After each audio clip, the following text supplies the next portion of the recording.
Don't mind me, I'm sick in more ways than one. In today's video, I am going to be doing another horror prompt from this book that if you have been following me for a while, you would know that I have been doing this one for a very long time, and it's time to do another one from Zella Bond's horror prompt sketchbook. Now, the one that we are up to now is this one, Hungry for Love. Now you can check out my other videos from this series. I will have a link up whichever side. And if you have this book, draw along with me. Let's have a great time coming up with something to do with Hungry for Love. I actually have an idea in mind, so let's basically get straight into it. Also, if you want this Zella Bond's horror prompt sketchbook, I actually don't know if you can get it anymore. I haven't been able to find it, but if I do see it on Amazon, I will have it linked down in the description below. But the last time I looked, I don't think you can get it anymore, but we'll see. Let's get into the video and let's get into the story I've got for today's video. And I'm gonna go now and wrap myself in a blanket because I don't feel very good. I actually don't get sick that often because I have a really good diet, and I have like a lot of sunlight and all the stuff that you need to stay healthy. And I don't usually get sick. Like if anyone around me gets sick, it doesn't come anywhere near me. But this one, my partner got, and he gave it to me, and it has been. They ask you how you are, you just have to say that it's just attacked my sinuses, and that's my weakest point in my body. But that's enough of me whinging about that. Let's get into the video, shall we?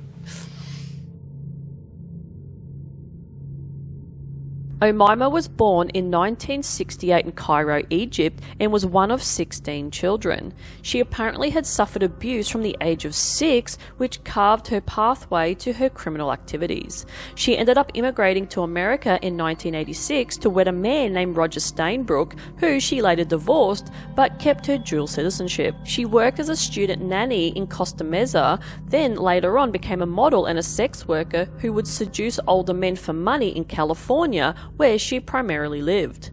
She would allegedly have multiple partners at the same time.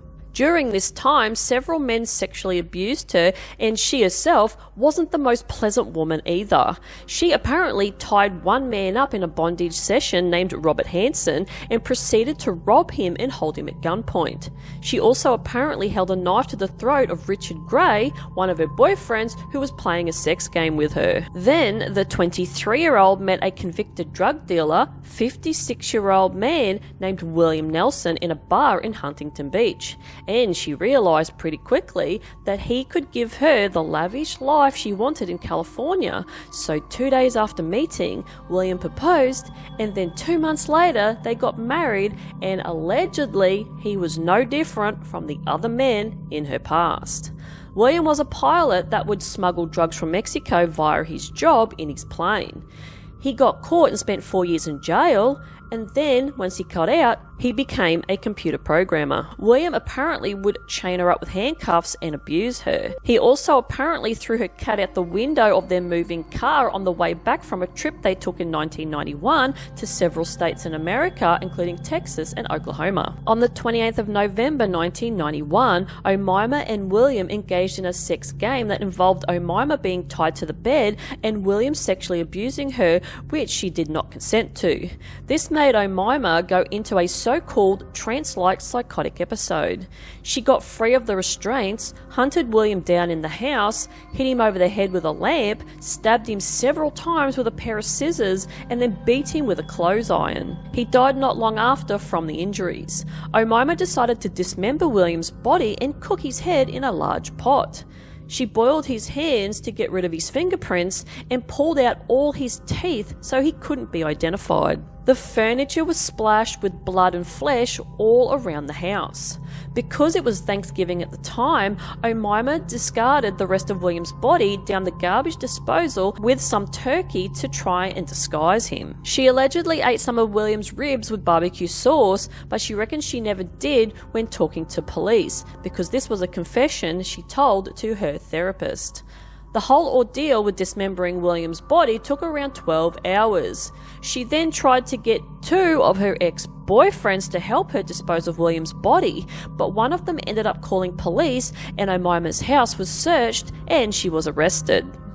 Police found a garbage bag full in her car and around 11 containers of William's flesh and body parts, but one of the most disturbing features of this case was the investigators never found William's genitals.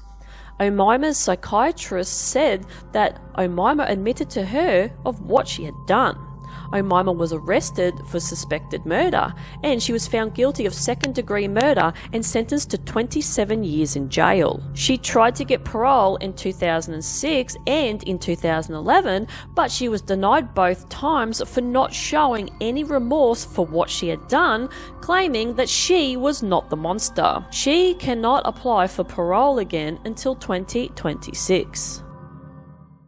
The company supporting my channel today is Down to Ground. They make grounding mats for sleeping and standing on, grounding sheets, pillowcases, and much more. If you are a shit sleeper, suffer from pain and inflammation in your body, and also get up several times a night to pee, then this product might be for you. These grounding tools can reduce anxiety, depression, and stress, heal wounds faster, improve blood flow and blood pressure, and rejuvenates your body to give you a more youthful appearance with improvements to your skin as the electrons act like an antioxidant. Also for us females, it can reduce PMS pain in just 6 weeks of using the mats. Gotta love that. If this sounds like something that you might be interested in, head over to downtoground.co using the links below. You will get 10% off your entire order. And if you are not happy with it, you can send it back for a full refund. Also, you get a free socket tester to make sure that your home is properly grounded for your mat to work, as it connects to the electrical socket but does not use electricity, just the grounding port, so you will not get electrocuted if it gets wet. It's natural, safe, and replicates the ions from the ground outside, which your body absorbs when you walk around barefoot. Enough about that, let's get back into the video. This case is scarily similar to a case that I covered about Catherine Knight here in Australia, where she killed, skinned, and allegedly ate some of her boyfriend. Catherine had a similar past full of abuse and violence, which made her abusive and violent in all of her relationships. Check that video out at the end of this video. I will have it in the end card. Now, these women did similar things to their partners, and it is just sickening. Now, let me know your thoughts on this case, and let me know what you think about it in the comment section down below. Now, the illustration that I did for this one today was basically of a woman, a crazy woman, eating the heart of her, obviously her lover, which replicates the story that I told today. And it's just a simple one because it's just a small piece that is going into the horror prompts book, because I actually ordered 2 of them, and one of them is where I stick all my pictures in, and the other one is where I just do my sketches and try to brainstorm ideas for the piece that I'm going to do for the story. So yeah, just a shorter one today. I'm trying to catch up on everything as I've been quite busy, and yeah, just doing smaller pieces at this point in time is what I'll do just to try and catch up. So yeah, anyway, that is it from me. Hopefully you enjoyed this video, and if you like this kind of content, like, subscribe, dislike. I couldn't give 2 fucking shits what you do, because any interaction that you give me goes towards the algorithm for other people to find me. And hopefully stick around to see how this illustration turned out, and hopefully I'll see you guys in the next one. Bye.